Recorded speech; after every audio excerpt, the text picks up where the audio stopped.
Good evening, good morning, good whatever time it is you're listening to this.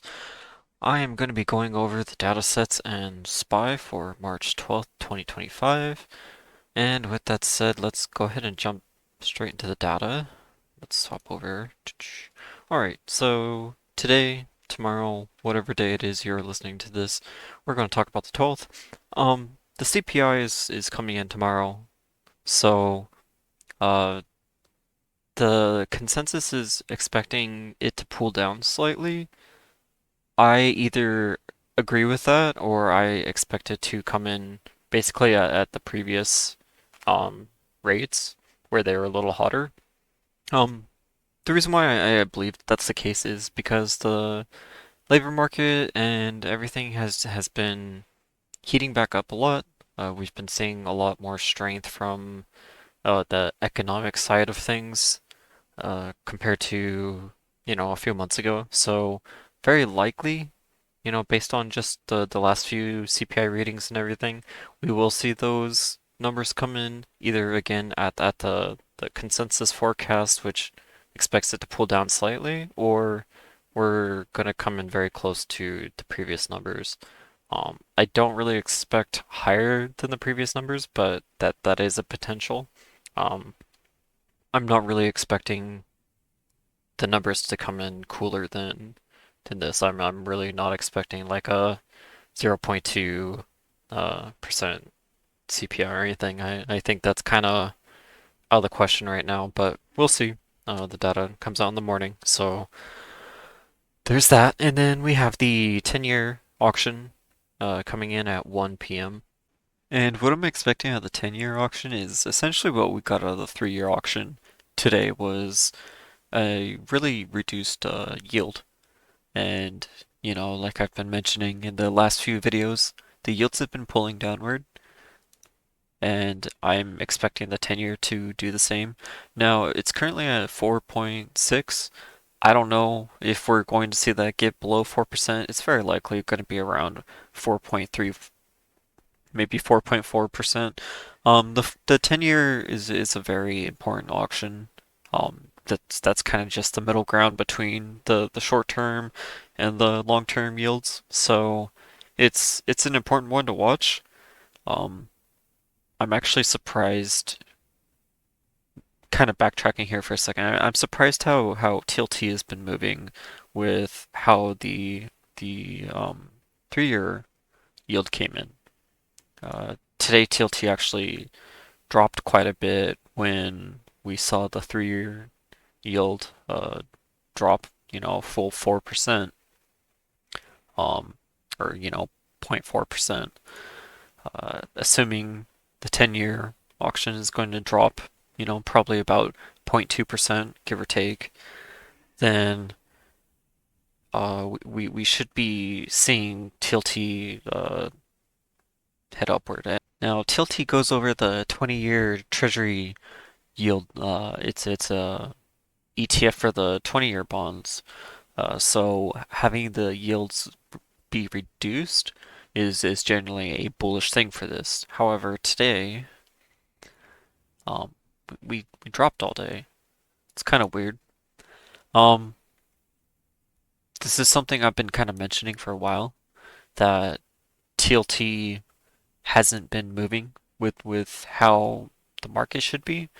And I'll get back to this in just a couple seconds though, but that's all I wanted to go over for the data. Just a quick reminder before we get into the technical analysis. If you've been finding value in my insights, consider joining my Patreon. For just $12.99 a month, you'll get access to my trades, courses, and powerful tools to help you grow as a trader. I'd love to have you be a part of our team and community. And it's less than 43 cents a day. So if you'd like to join, click in the link in the description. Thanks.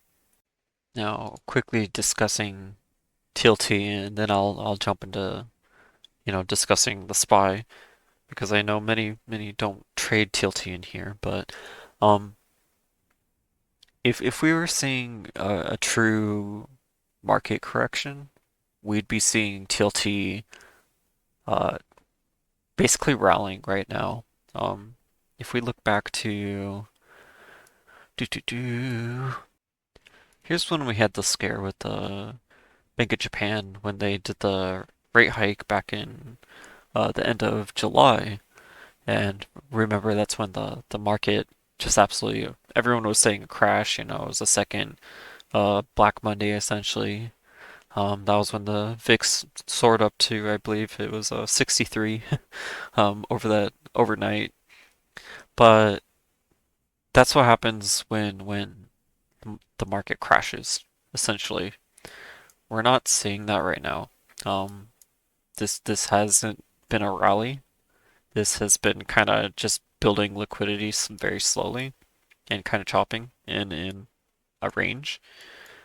And especially today, we should have seen this pulling upward. Um, we shouldn't have seen a essentially a massive selling day on TLT with the yields pulling down. So there's a divergence in here. Um, and it's also why I'm bullish on the market, even though I'm specifically not going to tell you to buy calls in this video. I'll kind of preface that the technical analysis part with this is that um this isn't bullish at all right now. There's nothing bullish about the SPY, and don't misunderstand what I'm going to say next. TLT kind of selling off and not having a massive rally while the market's selling off is a really good sign for the market. And the reason why that is because TLT is a major defensive. Um, when people are seeing fear, essentially, when fear starts creeping back into the market, um, bonds and treasuries become a safe haven. Because you can lock in a yield for a set amount of time, and you get your coupon rate. Big institutions can essentially make hundreds of millions, sometimes even billions of dollars of free money just for buying short-term to mid-term treasuries and bonds. So they're the safest uh, monetary instrument out there. They're guaranteed by the United States Treasury. So essentially, the United States Treasury would have to not be able to meet their debt obligations for those treasuries to not be worth their weight. So essentially, that means that America would have to fail for um, the treasury to not pay the debt back. So what I'm trying to say is that when the market's fearful, when people are fearful, um, they start buying bonds. They start buying treasuries. They want to lock in the high yield at and ride through any turmoil. We're not seeing that at all. Um, this is not telling me at all that the market is selling off. This just looks like a standard little blip in the, you know, nothing major from that. So I don't know what to think entirely about this yet.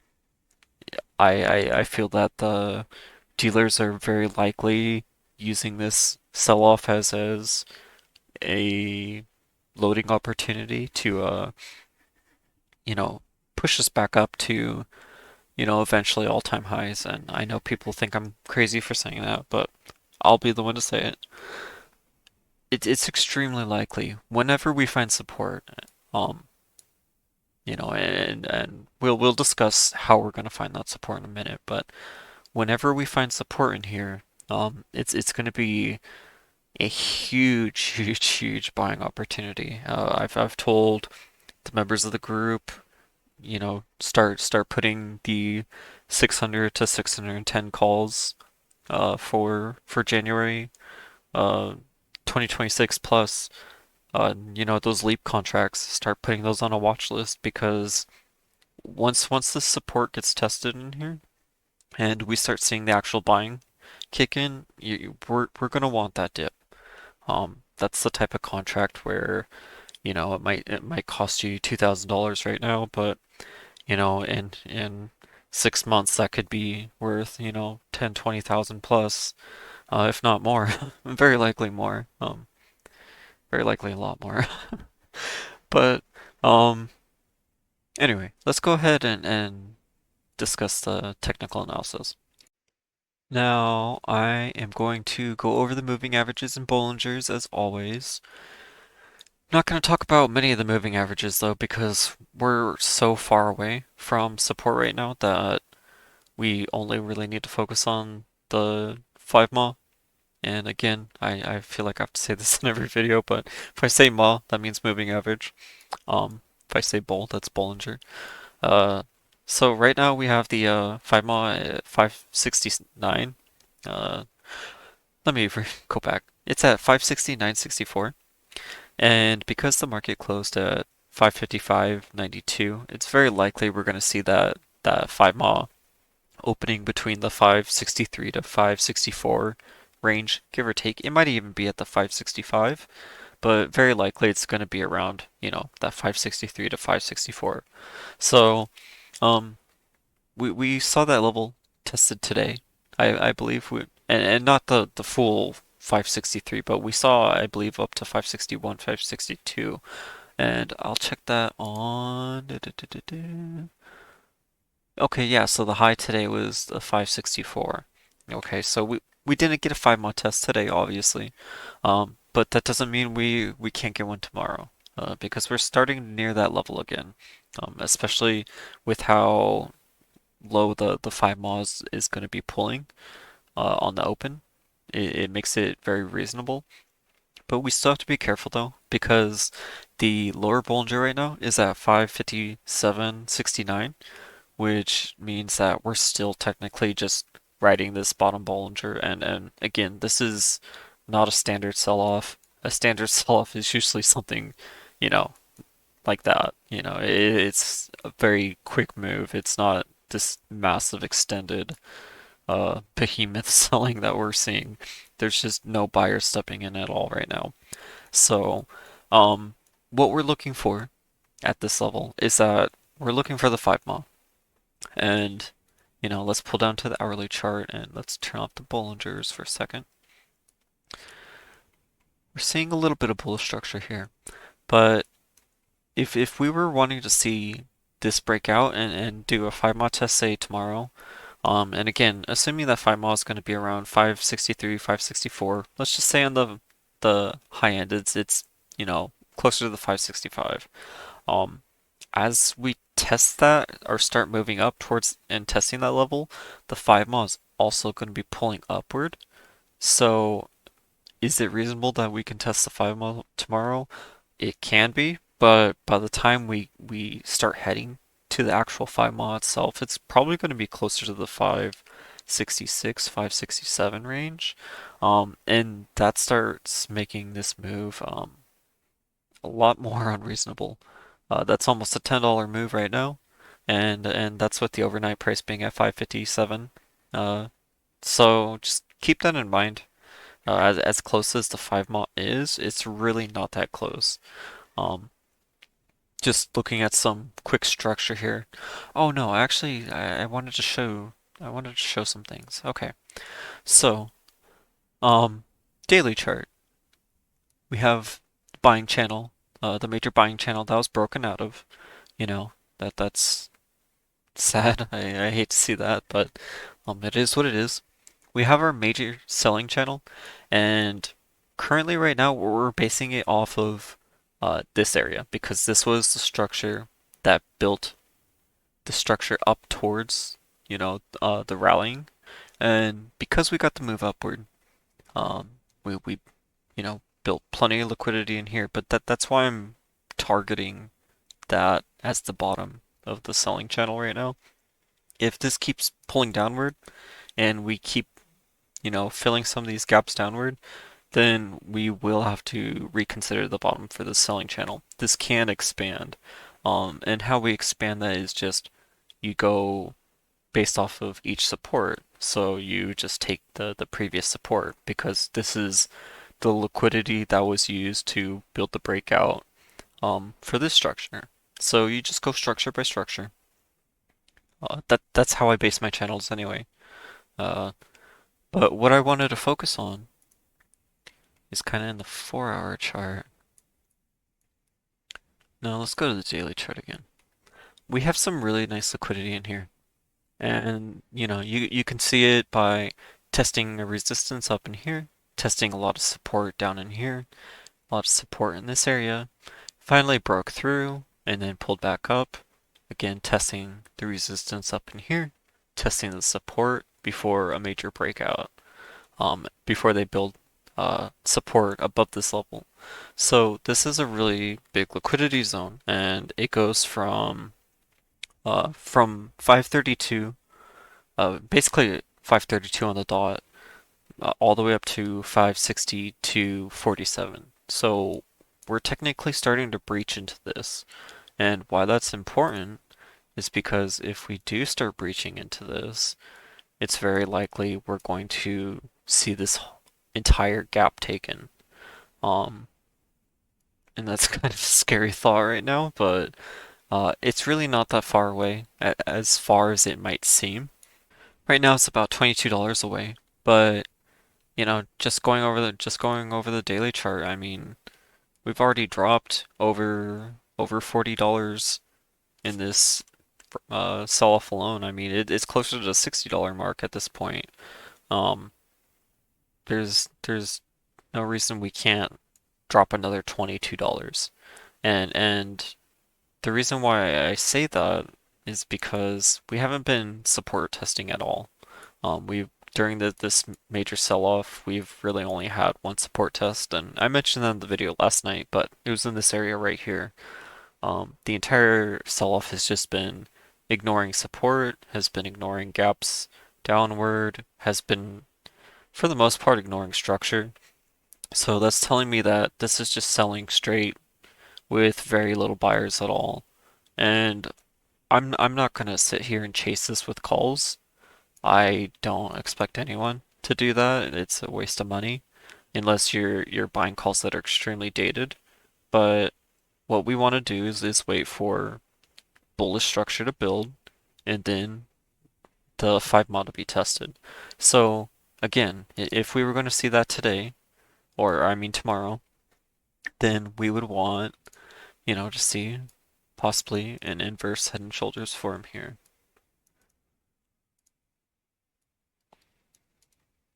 So we would want to see, more liquidity built in here and then head up to, closer to that 567, I believe, we talked about. Um, and start filling, some of these cups upward. That's what we really want to see. If things are going to start turning bullish, you want to wait for the structure to form before you start buying contracts. And how you would gauge this is, if that cup does start closing, let it close. Just do scalps, do day trades. Don't do anything super dated in here. Wait for the handle to build. Okay. Um, we will find the bullish and bearish structures in here in this handle to determine if it's going to break out. But this is going to be the area where you want to just absolutely load um, dated contracts, equities, whatever it is. And it may not even be at this level right now. Like I said, it's very likely we're going to continue breaking down um, all the way closer to the bottom of this channel, and well, I shouldn't say channel, it's the liquidity zone. Um, but at the very bottom of this liquidity zone is a major gap. So that's starting to align really well, and I do think that it's very potential we head down there. Like I mentioned with the data set, is that I do expect the CPI to actually be coming in hotter or at the consensus. I don't expect it to be coming in cooler, which means that that's very likely going to cause the market to continue to sell off, unfortunately. Um, so we just have to be patient. We just have to be extremely patient and allow for true bullish structure to form here. before we could start taking calls to go back upward.